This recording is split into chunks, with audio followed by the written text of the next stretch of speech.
Hey there, here is the entrance to the gallery. I just wanted to kind of do a quick little view of the gallery and studio here.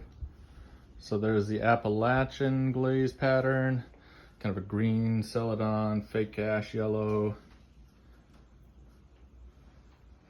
That's that shelf. I'll kind of take you through the front porch here. This is just how we enter, and then we'll go into the main gallery. Here's some porcelain wine cups, some sponge holders, butter trays of a bunch of different colors.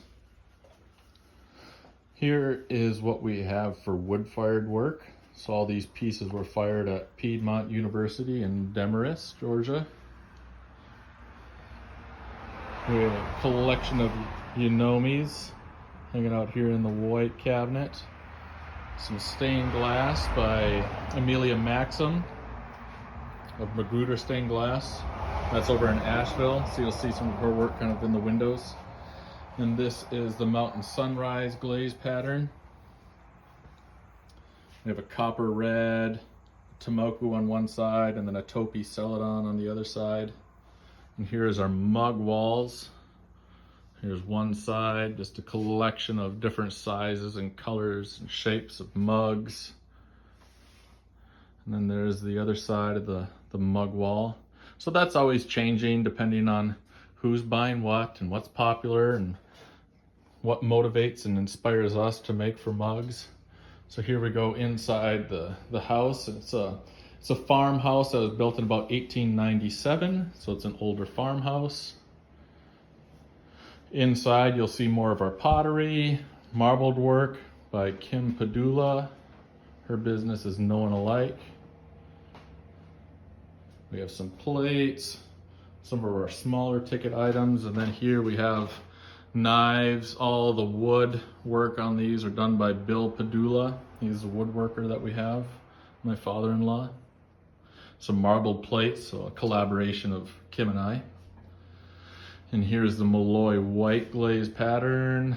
Moving around, a few soda-fired pieces, northern birch, that's usually our most popular. Just kind of a collection of some other pieces, different glaze patterns. Here's a wall of soda-fired work. So we have a soda kiln on site, more marbled tablecloths and table runners. In here we have, this is the marbling room. So many more of the hand marbled items, whether they're table linens, hand sewn bags, leather goods, silk scarves, placemats.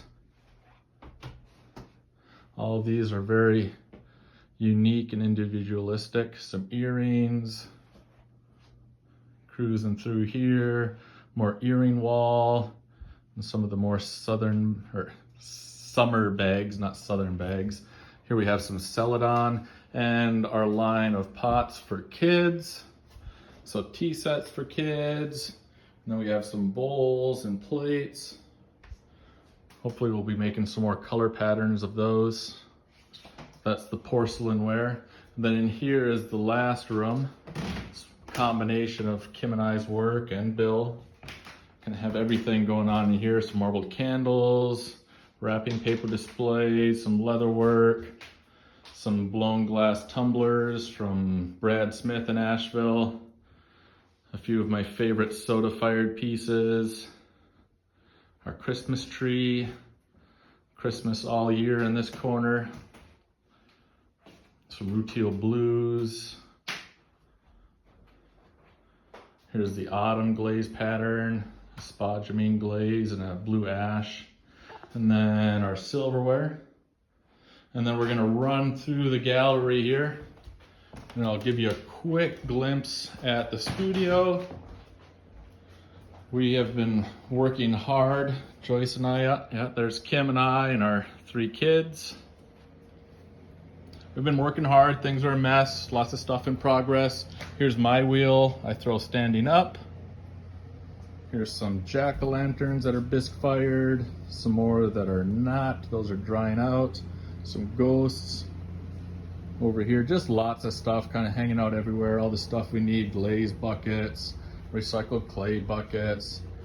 Here's a dinnerware order that's being picked up. We have our bisque slump molds, our slab table, some more things drying on it. You probably saw some of the kids stuff, an easy bake oven. You never know when you'll get hungry. So the kids like to hang out in the studio and we all make together. There's the other wheel Joyce throws sitting down. So that's a look at everything you'll see going on at Hickory Flat Pottery.